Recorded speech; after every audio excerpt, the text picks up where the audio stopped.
Every seller wants as much money as they can get for their property, so it should come as no surprise that they start out wanting a retail price.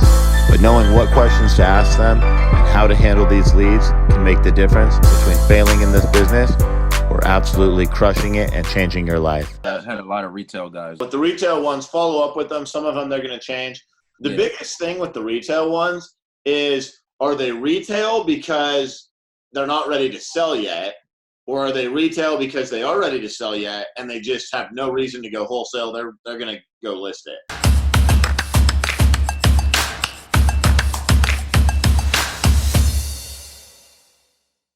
Yeah, these guys. What you want to look at is the time. We call it a time continuum. Where are they, right? Because everybody, when they think like, oh, I'm going to sell my house soon, everybody wants retail, right?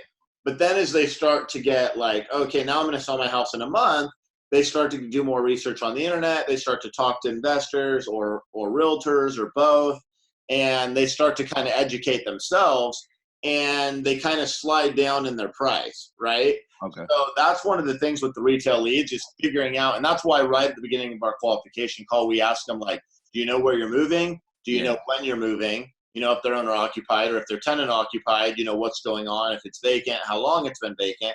Because that kind of tells you where they're at in their time continuum. If they're like, well, yeah, no, I don't know where I'm moving. I don't know when I'm moving. You know, I just kind of got your call and thought I'd call you. I wouldn't really consider that a retail lead. Yeah. That's just a follow-up lead. That's just somebody who's not really ready to talk turkey. So I would just tell them, well, look, we got to buy something here in the next couple of weeks. When you're ready, save my number, because we like this area a lot. And I'll try to make you the best offer as possible. And if I can get you an offer you like, it'll be the easiest sale of your life. And your hope is that when they're ready, they call you back. And in the meantime, call them every 1 or 2 months and touch base with them, just so that you're fresh on their mind, so that when they are ready, then they call you, right? So that's one lead. The other lead is, they're like, no, I'm trying to sell my house right now. I'm talking to investors. I'm talking to realtors, blah, blah, blah. And they're stuck on retail.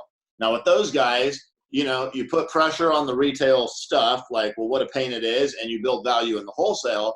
But if they're not budging, those are the ones that, you either refer it to a realtor. If you have your license, you list them yourself, or, you just kind of cut them. I mean, you can still follow up with them, but they're just really not very, very warm leads. So with the ones you're getting that are retail, like, that's the biggest thing. It's like, divide them up into people that are ready to sell now that won't budge off retail, and people that just really aren't quite ready to sell yet. If they're just not quite ready to sell yet, don't discount those people like at all, because they're just not ready yet. So their pricing is going to be completely different once they slide down that time continuum and they're actually becoming a real seller.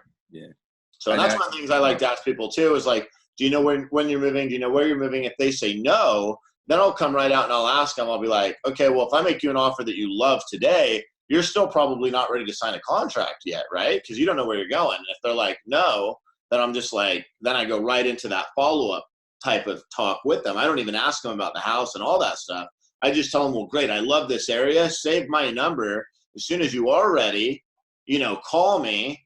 And I try to set it up that way for more of a long-term follow-up game.